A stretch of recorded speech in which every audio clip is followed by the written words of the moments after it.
पिछले साल हमारे स्कूल में 74 बच्चे थे, अब नहीं, नहीं, 57 नहीं। ही रह गए हैं। अरे घटेंगे नहीं तो क्या होगा? हर साल बच्चे यहाँ ऐसे आते हैं जैसे वो स्कूल में नहीं धर्मशाला में पढ़ने आते हो।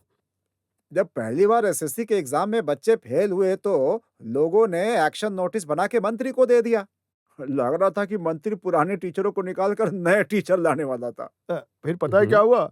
लोगों ने अपने बच्चों को किसी और स्कूल में एडमिट कर दिया, इसलिए एक्शन और रिएक्शन दोनों शांत पड़ गए। लेकिन जो कुछ भी हो, बहुत ही अच्छा हुआ कि आपने अभी तक शादी नहीं की।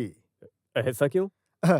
अगर आपके बच्चे आपसे नौकरी के बारे में पूछते, तो आप किस मुंह से उन्हें बोलते कि आप वन्नामलाई स्कूल में पढ़ाने वाले टीचर हैं? खाओ खाओ खाओ। थंबूरन बिल्कुल सही कह रहा है। मैं एक बात बताऊं, जब विष्णु से कोई उसके पिताजी की नौकरी के बारे में पूछता है तो वो झूठ बोल देता है सबको। अरे हमारे बच्चों को भी तो अपनी रेपुटेशन की चिंता होती है। तुम्हें इतने बेकार स्कूल में अपॉइंट मिला, ये बात मुझे समझ में नहीं आई। वैसे हमें इस मामले में तुम्हारी मंशा पर शक था, लेकिन तुमने ऐसा क्यों किया ये बात मैं आज तक समझ ही नहीं पाया। सही कहा। अपॉइंटमेंट तो कहीं भी हो सकता है, लेकिन मेरा काम पढ़ाना है। अगर ये अच्छा स्कूल नहीं, पूरी जगह और अच्छे बच्चे भी नहीं, तब तो ये और अच्छी बात है। हम तभी सफल होंगे जब वो बच्चे अच्छे नंबर से एग्जाम में पास होंगे। क्या आप इस तरह की सफलता के लिए बिल्कुल उत्सुक नहीं हैं? सच कहूँ तो वन्नामलाई के एक ही हाई स्कूल के हेडमास्टर हैं जो मैं चाहता हूँ कि हमें विष्णु को एक मौका देना चाहिए। आप क्या कहते हैं सर?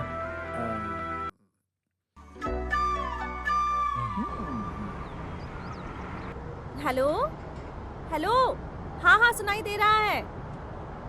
अरे शहर से मैंने कोई बकवास सी बस पकड़ी है, कुछ कह नहीं सकते कितने बजे तक पहुंचूंगी। हाँ हाँ हाँ ठीक है, तुम वहीं खड़ी रहना, मेरी स्कूटी वहीं पर है। क्या कहा? ओ अच्छा हाँ, पेट्रोल के दाम फिर से बढ़ गए हैं ना। हाँ स्कूटी ठीक करा दूंगी, फिर गड्ढों से निकालने में दिक्कत नहीं होगी। हाँ अरे नहीं नहीं नहीं, तुमने फोन किया, अच्छा किया। मेरे फोन में तो आउटगोइंग सर्विस ही नहीं है। अरे मेरे मोबाइल का बैलेंस खत्म हो गया है ना। 50 रुपए का रिचार्ज 10 दिन तक भी नहीं चलता। ये मोबाइल कंपनी वाले लोग हम पर कितना अत्याचार करते हैं ना। अरे ओ लड़की, इतनी जोर से बात क्यों आप कर रही ऐसे हो? बोल रहे हैं जैसे आपके कान में ही चिल्ला रही। हाँ हाँ तू बोलना। हाँ अरे ये पब्लिक प्लेस है, वॉल्यूम थोड़ा कम करो। अरे भाई मुझे लगा कि ये बस है। ये क्या कंडक्टर, ये कब से चिल्ला क्यों रही है? इसको बोलो जरा धीरे बात करे। हेलो हेलो, जरा सुनिए। क्या? अपने फोन पर ऐसे बात करके पैसेंजर को परेशान करना अच्छी बात नहीं है मैडम। मैडम कहाँ से आ रहे हो? मैं कहीं से भी आ रहा हूँ, लेकिन अगर आपको तेज ही बात करनी है तो आपके फोन की क्या जरूरत है फिर? मेरा फोन मेरा मुंह। लेकिन हमारे अपने भी कान हैं। भाई साहब, इसको समझा कर कोई फायदा नहीं है। ओ अच्छा, तो फिर मत समझाओ ना। तुम चुप रहो। तुम क्या? हेलो हेलो, क्या तुम्हें एक और चाहिए? ये बीच में पैसे की बात कहाँ से आई? क्या चाहिए तुझे? दूं क्या तुझे? क्या चल रहा है यहाँ? हम तो चाय पीने के लिए आए थे। कमाल है, तुम्हारी चाय बर्फ कैसे बन गई? मोटी मोटी। वो देखो, मोटी मोटी। ए, इधर आ। क्या हुआ टीचर? चल निकल बैल बुद्धि। चल हट। पागल। आहा, योगा कैंप खत्म हो गया आपका? योगा कोर्स नहीं है वो, एरोबिक कोर्स है। अरे कोई भी कोर्स हो, ये कोई डिग्री कोर्स के जैसा ही है क्या? है ऐसा नहीं है, हाँ। म्यूजिक के साथ एक्सरसाइज करते हैं और शरीर का वजन कम करते हैं। अरे तो तुम हमारे आशीष मास्टर जी को क्यों नहीं सिखाती? उनका भी थोड़ा वजन कम हो जाएगा। कम से कम ऐसे ही हमारे स्कूल के लिए काम आ जाओ। स्कूल में तो काम के इंसान सिर्फ आप ही हैं। क्या? ये बताइए, इस स्कूल के बदले क्या कोई और ऐसी जगह है जहां आप काम कर सकते हैं? बेवजह मुझे दोष मत दीजिए। ओहो। चलो टेबल पर रजिस्टर रखा हुआ है, कल साइन किया था ना, आज और कल का दोनों कर देना एक साथ।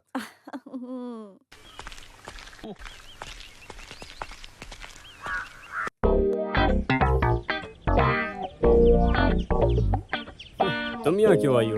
पहले आप बताइए। बहुत अच्छा सवाल किया, मैं तो यहाँ पहले से हूँ। लगता है सीधा मार्केट से आ रही हो। वैसे मार्केट से स्कूल कौन आता है भला? रास्ता भूल गई हो क्या? मैं यहाँ की पीटी टीचर हूँ। तुम पीटी शांता टीचर?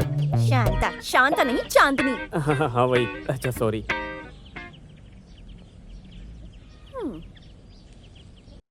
ला ला ला ला ला ला ला ला ला ला ला ला ला ला ला ला ला हाय ना ना ना ना ना। अरे सुनो, इस दड़ियल को बोलो मुंह बंद करके सोए। मैं कंसंट्रेट नहीं कर पा रहा हूँ। तुम यहाँ की नई टीचर से मिली क्या? मैंने अभी अभी वहाँ देखा। अच्छा, वो आती है? हाँ। कितना बोरिंग है। ए, क्या बात कर रही हो तुम? अरे लगने दो ना, लगने का क्या है। वैसे भी वो बहुत घमंडी है, मेरी तो समझ से ही परे है। वो हमेशा हेडमास्टर के पास रहता है, हमारी कंपनी से उसे कोई मतलब नहीं है। क्या तुम लोग भी हमेशा ऐसे ही कुछ ना कुछ कहते रहते हो? अच्छा नहीं लगता? बहुत ही हैंडसम है, चार्मिंग भी। बिल्कुल नहीं। मैं जिस पे ट्राई करूंगी वो मामूली नहीं होगा। ये ऐसे तो बहुत मिलते हैं। मेरा भाई कल तुम्हारे बारे में पूछ रहा था। पता नहीं, शायद कुछ काम है।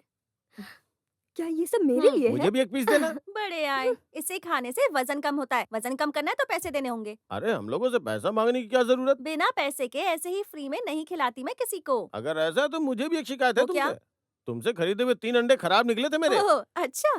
खुद चेक कर लो कि जितने भी क्रेट है उसमें से एक भी अंडा खराब हुआ तो पैसे नहीं लूंगी। घर जाने के लिए बेल नहीं बजी है, क्लासरूम में जाने के लिए बेल बजी है। ओहो, तो ये बात है। ये कोई साधारण अंडरवेयर नहीं है दोस्तों, ये एक हर्बल अंडरवेयर है जो जापानी तकनीक के साथ अफ्रीकी जड़ी बूटियां डालकर बनाया गया है। इसके इस्तेमाल से आपको खुजली की समस्या नहीं होगी, बहुत आरामदायक है। हाँ, और एक बात, इसके इस्तेमाल से आपको खुजली की समस्या नहीं होगी। तुम मेरी हर्बल अंडरवेयर ट्राई करके देखो, सब ठीक हो जाएगा। अरे इसके अंडरवियर को सबसे पहले अपने स्कूल में बेचो, वहाँ की समस्या पहले खत्म करो। ऐसा हो जाए तो इनके सारे अंडरवेयर खरीद लूं। मास्टर जी जैसा बिजनेसमैन शायद ही कोई होगा। जमीन बेचते हैं, अंडरवियर बेचते हैं, उसके अलावा स्कूल में वेतन उठाते हैं वो अलग, नसीब वाले हैं। अब ये सारी समस्याएं हल हो जाएंगी। विनय मास्टर स्टाफ मीटिंग करने जा रहे हैं और वो ये भी चाहते हैं कि कोई भी मास्टर अपना साइड बिजनेस नहीं चलाएगा। और क्या फायदा, हालांकि वो कोशिश कर सकता है, लेकिन कुछ भी कर ले स्कूल का भाग्य नहीं बदल सकता। लेकिन इस बार कहानी बदलेगी। विनय मास्टर का यहाँ आना शुभ संकेत है। शुभ संकेत। अगर वो स्कूल की हालत बदल देना तो मैं सच कहता हूँ अपनी दाढ़ी और मूछें बनवा दूंगा सबके सामने। क्या सच में? बिल्कुल, लेकिन अगर गलत हुई तो तुम मुड़वाओगे। बहुत भारी है।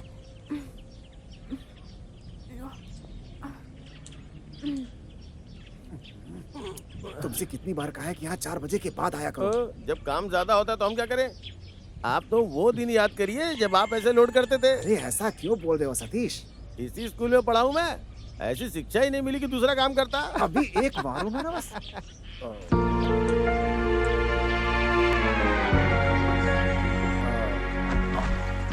हटो ना सर, बीच में खड़े हो। चल जाओ, जाओ यहाँ से। Good afternoon sir. Good afternoon. आप यहाँ पे क्यों आए हैं? मैं तो बस यहाँ पर स्कूल देखने आ गया था।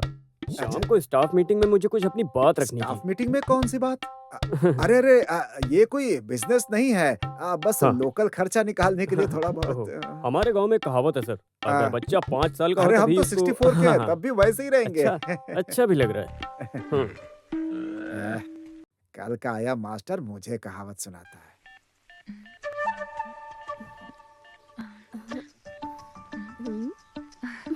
जैसा कि हम मंत्रियों और डीईओ को याचिका देते हैं, मुझे नहीं लगता कि हमें उनसे जल्दी राहत मिल सकती है।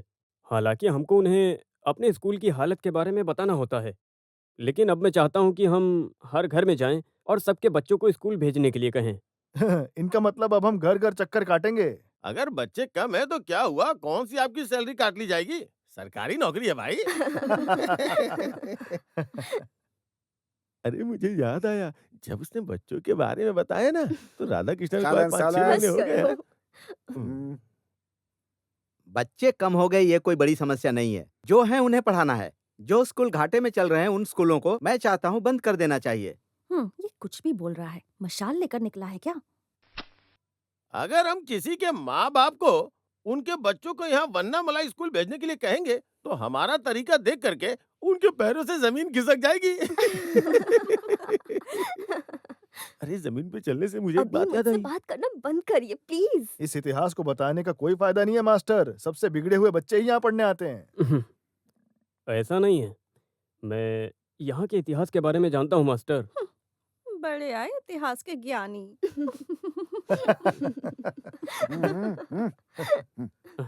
वंथी पूजा के पास मुंशीपाटी और नॉर्थ चपकराई मुंशीपाटी, जहाँ पर लगभग अभी 16 वार्डों में आज की कुल संख्या 23,212 है।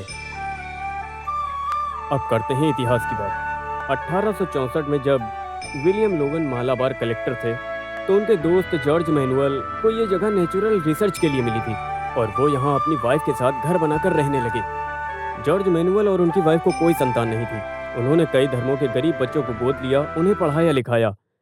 उन्होंने पहला एलपी स्कूल खोला, उसके बाद कई सालों तक उसे अपडेट किया गया और अब वो हाई स्कूल है। फिर में जब बच्चों की संख्या 5,000 तक पहुंच गई, तो उन्होंने एलपी और यूपी सेक्शन को अलग कर दिया। क्या मैंने सही कहा ना सर? सही सही कहा, सही कहा। ये सब जानने के लिए हमें इतिहास विज्ञाता बनने की जरूरत नहीं। 8वीं क्लास के बच्चों को भी इतिहास के बारे में काफी पता होता है। बस मास्टर साहब, आपको इस मीटिंग में हमें नीचा दिखाने की कोई जरूरत नहीं है। हम सब यहाँ अपनी सैलरी के लिए ही काम कर रहे हैं। लेकिन क्या हम मास्टर होकर उन्हें बिल्कुल सुधार नहीं सकते? अगर सभी बच्चे परीक्षा में फेल हो जाते हैं, तो इसमें हमारी नाकामयाबी है। जब हम अपना कर्तव्य भूल जाते हैं, तो पूरी पीढ़ी बर्बाद हो जाती है। अगर एक बच्चा गलत रास्ते पर गया, तो उसके साथ एक परिवार बर्बाद होता है। हम इन गरीब बच्चों को सुधारने के लिए कोशिश क्यों नहीं करते? अगर हम कोशिश करेंगे तो बहुत कुछ होगा।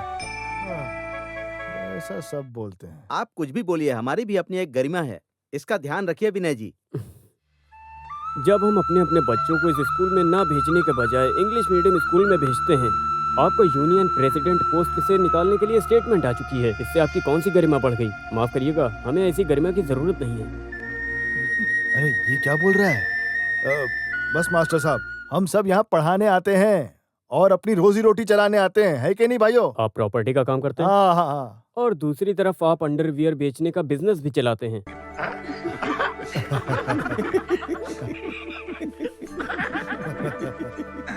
और अगर हमारी नौकरी के मार्च से जून तक के दिन घटा दिए जाएं, तो उनमें बचते हैं सिर्फ 304 दिन। और अगर संडे की छुट्टियां भी घटा दें, तो ड्यूटी के 195 दिन। अगर एक दिन की सैलरी जोड़ें, तो लगभग हर दिन का 1,000 बनता है। अगर हम कम से कम 100 रुपए में भी काम करते हैं, तो सरकार हमें इतनी तनख्वाह देती है कि हम अपने बच्चों पर ध्यान दे सकें। बंद करो, आप कोई तुगलक हो क्या? कब से हमारी तौहीन किए जा रहे हो? यही फालतू बातें सुनने के लिए हमें यहाँ पर बुलाया था? चलो।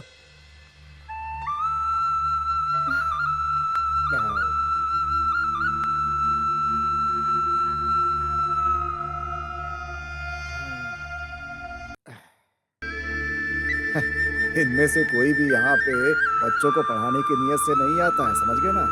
कोई समर्थन नहीं करने वाला। नो नो नो, मैं ये नहीं मानता। मैं इन मास्टर जी के साथ हूँ। मैंने फैसला किया है कि मैं अपने बच्चों को इसी स्कूल में पढ़ाऊंगा। ये मेरा वादा है। वादा वादा वादा है। लेकिन तुम्हारे तो कोई बच्चे भी नहीं तो है। जब होंगे तब यहीं भेजूंगा।